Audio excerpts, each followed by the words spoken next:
路安全議會咧已經係陪伴咗香港超過半個世紀㗎啦。喺呢50多年嚟，一直係同政府各部門同埋社會各界緊密協作，策劃大大小小嘅交通安全運動。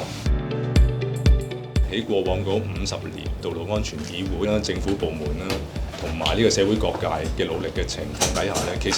香港嘅道路安全嘅情況咧，一路都有大幅嘅改善。80年代初，每一年因為交通意外而造成死亡又或者嚴重受傷嘅數字咧，係差唔多有接近1萬人。經過大概40幾50年，我哋個數字咧就減到去舊年2025年，只係得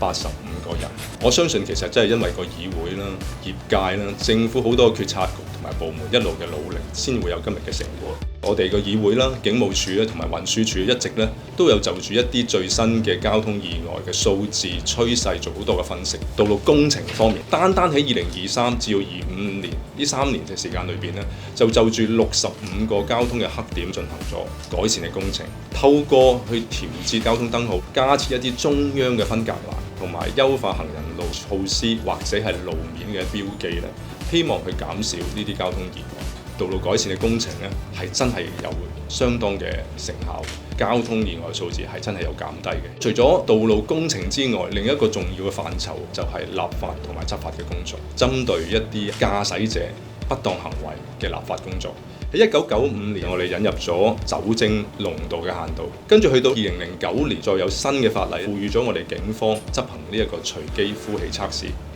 大咁樣提高咗駕駛者喺呢一方面醉酒駕駛嘅阻嚇力。而去到2012年，針對毒後或者藥後駕駛，我哋都修訂咗法例，賦予我哋警方人員一個權力去做一個初步嘅藥物測試。而針對超速、衝燈或者一啲唔專注嘅駕駛行為咧，政府亦都喺90年代加入咗衝紅燈攝影機同埋測速攝影機嘅系統。去到2000年，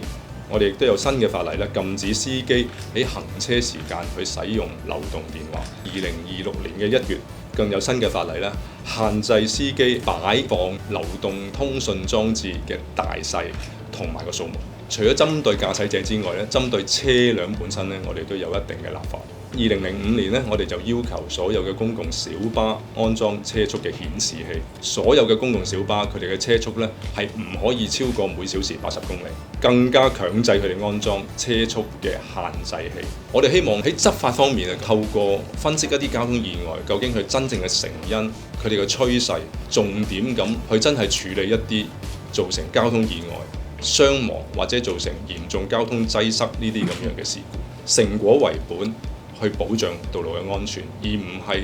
單去睇下執法嘅數字。更加就住一啲新嘅法例嘅推行呢，我哋警方一路嗰個做法呢，都係先教育後執法，希望令到市民慢慢去接受一啲新嘅法例。香港現有咧有3個交通安全城，專係為幼兒同埋一啲學童咧，佢哋嚟到嘅時候可以好投入咁樣參與呢個道路安全教育。交通安全城設施咧，其實最遠嗰個係70年，用咗一個好長嘅時間，亦都日漸開始老化啦。所以為咗我哋提升吸引力同埋效能，增加個可持續性咧，議會喺2024年